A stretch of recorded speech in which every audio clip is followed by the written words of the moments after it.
তাদের এই ইবাদত লাইলাতুল কদরের রাতেও আল্লাহ তাআলা কবুল করবেন না। এই দুর্ভাগ্যবান ব্যক্তি কারা? এই দুর্ভাগ্যবান ব্যক্তি হলো ৯ শ্রেণীর লোক। আলহামদুলিল্লাহি রাব্বিল আলামিন, আসসালাতু ওয়াসসালামু আলা সাইয়্যিদিল মুরসালিন ওয়া আলা আলিহি ওয়া আসহাবিহি আজমাইন, আম্মা বাদ। সম্মানিত দিনদরদি মুসলমান ভাইয়েরা, সকলের প্রতি নাইস ইসলামিক টিভির পক্ষ থেকে সালাম ও অভিনন্দন। আসসালামু আলাইকুম ওয়া রাহমাতুল্লাহি ওয়া বারাকাতুহু। পবিত্র মাহে রমজানের সর্বশেষ দশকের যে গুরুত্বপূর্ণ যে ইবাদত সংক্রান্ত বিষয় সম্পর্কে আল্লাহ সুবহানাহু ওয়া তাআলা তিনি উল্লেখিত করেছেন, এবং সেই উল্লেখিত বিষয়টি হলো লাইলাতুল কদরের রাত। আল্লাহ রাসূল সাল্লাল্লাহু আলাইহি ওয়াসাল্লাম তিনি বর্ণনা করেন, লাইলাতুল কদরের রাতে ঈমান এবং ইহতিসাবের সাথে যে ব্যক্তি আল্লাহ রাব্বুল আলামিনের ইবাদত বন্দেগী করবে, আল্লাহ রাব্বুল আলামিন তার জীবনের সকল গুনাহ খাতা মাফ করে তাকে বেগুনাহ মাসুম বানিয়ে দেবে। সুবহানাল্লাহ। আল্লাহ রাসূল সাল্লাল্লাহু আলাইহি ওয়াসাল্লামের এরকমের গুরুত্বপূর্ণ হাদিস এই লাইলাতুল কদর সম্পর্কে তিনি বর্ণনা করেছেন। স্বয়ং আল্লাহ রাব্বুল আলামিন লাইলাতুল কদরের রাত সংক্রান্ত বিষয় নিয়ে এবং তার ওই রাতের সম্মান বা মর্যাদা সম্পর্কে একটি সূরা নাজিল করেছেন। সূরাটার নাম হলো সূরাতুল কদর। আল্লাহ তাআলা বলেন যে এই রাতে যে ব্যক্তি ইবাদত বন্দেগী করবে এবং আমি আল্লাহ রাব্বুল আলামিনের নৈকট্য তালাশ করবে, আমি আল্লাহ তাআলা খুশি হয়ে এই একটি রাত ইবাদত করার মর্যাদা হাজার হাজার মাস ইবাদত করলে যে পরিমাণ সওয়াব হবে তার চেয়ে বেশি সওয়াব তাদের আমলনামায় লিপিবদ্ধ করা হবে। সুবহানাল্লাহ। তাহলে এই লাইলাতুল কদরের রাতের কত সম্মান, কত মর্যাদা আকাশচুম্বী রয়েছে। এই বিষয়গুলি আমাদের অবশ্যই খেয়াল রাখতে হবে, এবং রমজানের শেষ দশকে লাইলাতুল কদরের রাত তালাশ করার জন্য এবং সেই রাতে বেশি বেশি ইবাদত করার জন্য আমাদের চেষ্টা করতে হবে। কিন্তু যেমন সুসংবাদ রয়েছে, ঠিক এই রাতে আবার দুঃসংবাদেরও একটি বিষয় রয়েছে। আল্লাহ রাসূল সাল্লাল্লাহু আলাইহি ওয়াসাল্লাম তিনি বর্ণনা করেন, এই লাইলাতুল কদরের রাতে আল্লাহ রাব্বুল আলামিন ৯ শ্রেণীর ইবাদত আল্লাহ তাআলা কবুল করবেন না, যতক্ষণ পর্যন্ত না তারা তওবা করে আল্লাহর দ্বীনের পথে ফিরে না আসবে। ততক্ষণ পর্যন্ত না আল্লাহ তাআলা তাদের কোনো দোয়া বা তাদের এই ইবাদত লাইলাতুল কদরের রাতেও আল্লাহ তাআলা কবুল করবেন না। এই দুর্ভাগ্যবান ব্যক্তি কারা? এই দুর্ভাগ্যবান ব্যক্তি হলো ৯ শ্রেণীর লোক। এই ৯ শ্রেণীর লোক যারা, তাদেরকে অবশ্যই তওবা করে আল্লাহর দ্বীনের পথে ফিরে আসতে হবে, এবং লাইলাতুল কদরের রাতেও যদি তারা তওবা করে ফিরে এসে আল্লাহর ইবাদত করে, আল্লাহ রাব্বুল আলামিন তাদের এই তওবা বা তাদের এই ইবাদত আল্লাহ তাআলা কবুল আর মঞ্জুর করে নেবে। সুবহানাল্লাহ। কিন্তু এই গুণগুলো যদি তাদের মধ্যে থাকে, আর এই গুণগুলো, এই ধ্বংসাত্মক খারাপ গুণ নিয়ে যদি এই লাইলাতুল কদরের মতো রাত্রেও যদি ইবাদত করে, আল্লাহ তাআলা তাদের সেই ইবাদত কখনো কবুল করবেন না। এখন এই হতভাগা দুর্ভাগ্য ৯ শ্রেণীর ব্যক্তি কারা আমরা জেনে নেব ইনশাআল্লাহ তাআলা।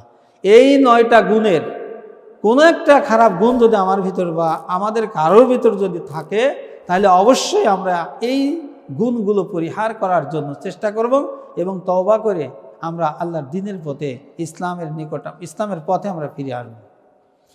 এই ৯ শ্রেণীর লোকের ভিতরে হলো ১ নম্বরে যারা আল্লাহ রাব্বুল আলামিনের সঙ্গে যারা শিরিক করে। শিরিক করা হলো যত গুনাহ আছে তার ভিতর সবচেয়ে বড় গুনাহ। আল্লাহ রাসূল সাল্লাল্লাহু আলাইহি ওয়াসাল্লাম বলেন, যে ব্যক্তি শিরিক করলো সেজন্য আল্লাহ রাব্বুল আলামিনকে অপমান করলো, আর যে ব্যক্তি শিরিক করে মৃত্যুবরণ করবে তওবাবিহীন, সে চিরস্থায়ীভাবে জাহান্নামে অবস্থান করবে। সুতরাং শিরিকের গুনাহ হলো সবচেয়ে ভয়ঙ্কর একটি গুনাহ। আল্লাহ রাসূল সাল্লাল্লাহু আলাইহি ওয়াসাল্লাম আরও বলেন, কোনো ব্যক্তি যদি আল্লাহর সঙ্গে শিরিক করে, সেই ব্যক্তির উদাহরণ হলো ওই ব্যক্তির মতো, কোনো ব্যক্তি যদি যে ব্যক্তি আল্লাহর সঙ্গে শিরিক করলো, সে যেন ওই ব্যক্তির মতো হইল, সে যেন আসমান থেকে নিজেকে নিক্ষেপ করলো জমিনের দিকে।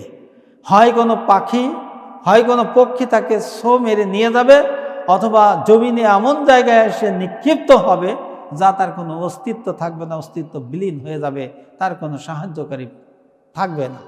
সুতরাং আল্লাহ রাব্বুল আলামিনের সঙ্গে শিরিক করা সবচেয়ে মহা পাপ, এর চাইতে বড় পাপ আর কিছু নাই।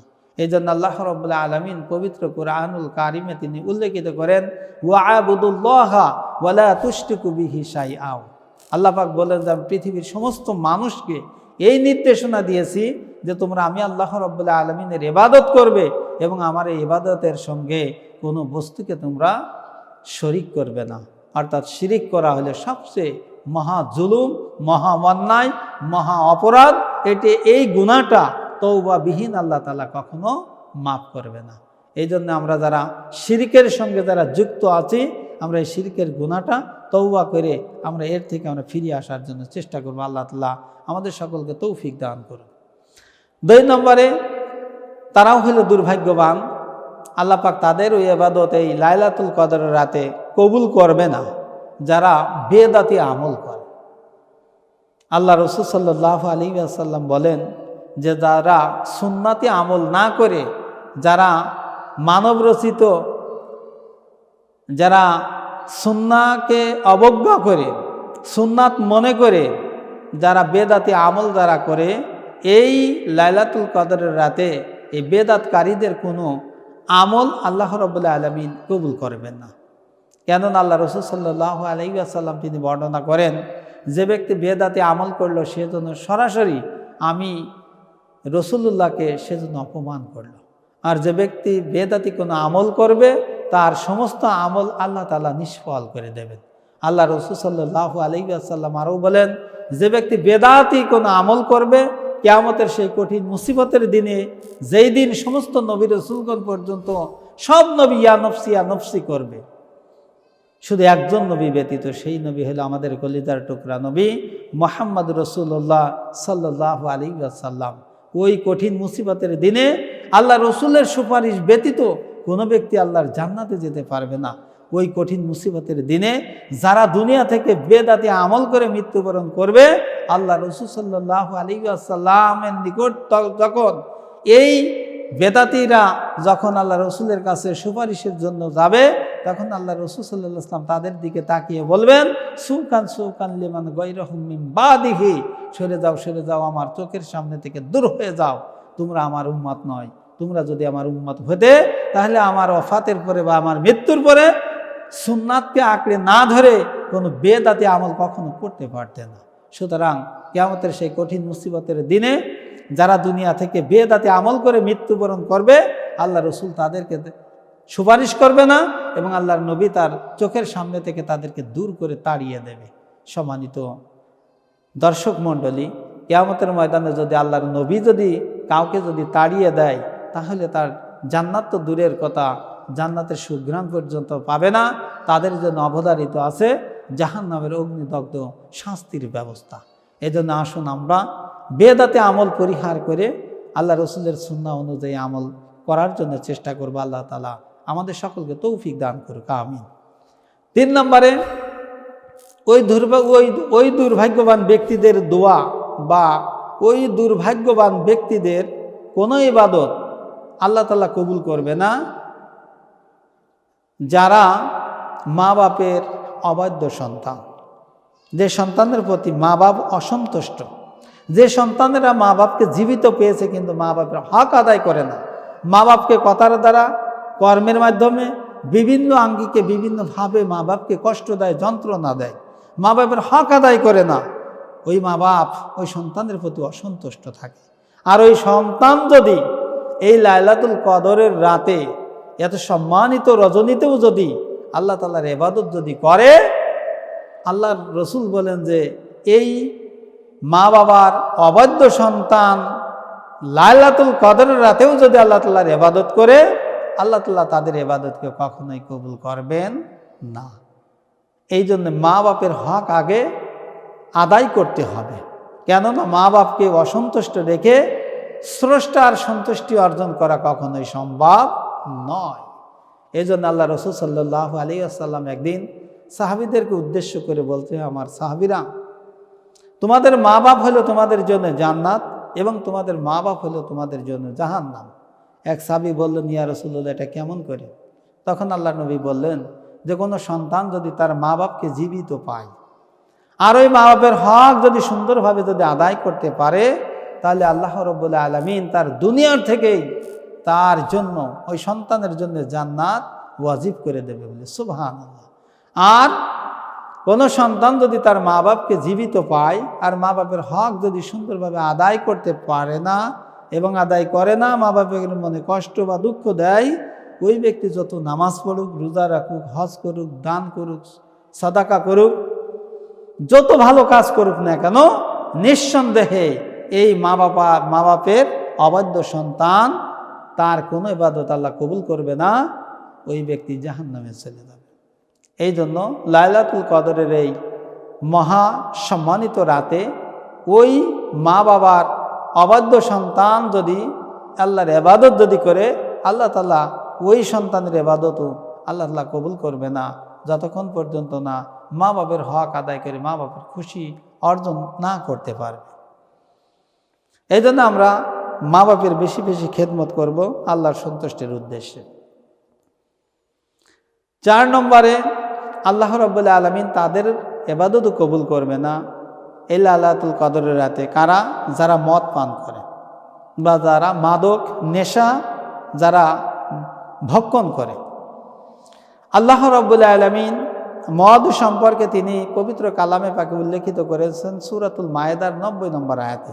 আল্লাহ পাক বলেন যে ইয়া আইয়ুহাল্লাযীনা আমানু, হে ঈমানদার গণেরা, ইন্নামাল খামরু ওয়াল মাইসিরু, আমি আল্লাহ তাআলা তোমাদের উপর এই মদকে হারাম ঘোষণা করলাম।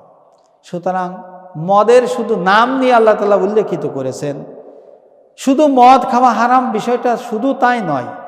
1 নম্বরে আপনার মদ আছে, এখানে আপনার ফেন্সিডিল আছে, এখানে ইয়াবা আছে, এখানে হিরোইন আছে, এখানে গাঁজা আছে, এখানে ফেন্সিডিল আছে, এখানে তাড়ি আছে, এখানে আপনার তামাক জর্দা গুল, তারপরে এখানে রয়েছে তামাক জাতীয় যে সমস্ত জিনিস, যে সকল মাদক রয়েছে, আপনার বিড়ি সিগারেট, এই সম্পূর্ণ সবগুলোই হারাম। সুতরাং এইগুলো হচ্ছে মাদক। অনেকেই জিজ্ঞেস করে যে হুজুর শুধু তো মদের কথা উল্লেখিত আছে কোরআনে, তাহলে মদের কথা উল্লেখিত আছে বলেই মদ হারাম, আর এর বাইরে যেগুলো আছে এগুলো কোরআনে উল্লেখিত নাই বলে কি এগুলো হালাল? না, এগুলো না। আল্লাহ শুধু একটা সূত্র তিনি উল্লেখিত করেছেন, এই সূত্র মাফিক যতগুলো মাদক দ্রব্য আছে সব মাদকই হচ্ছে হারাম। সুতরাং শুধু মদ হারাম তাই না, মদ তো হারাম, হিরোইন, গাঁজা, ফেন্সিডিল এগুলো হারাম, এবং বাকি যেগুলো বললাম নিচেই সবগুলোই হারাম। কোনো মুমিন, কোনো মুত্তাকিন ব্যক্তি এই মাদক দ্রব্য সেবন করতে পারে না।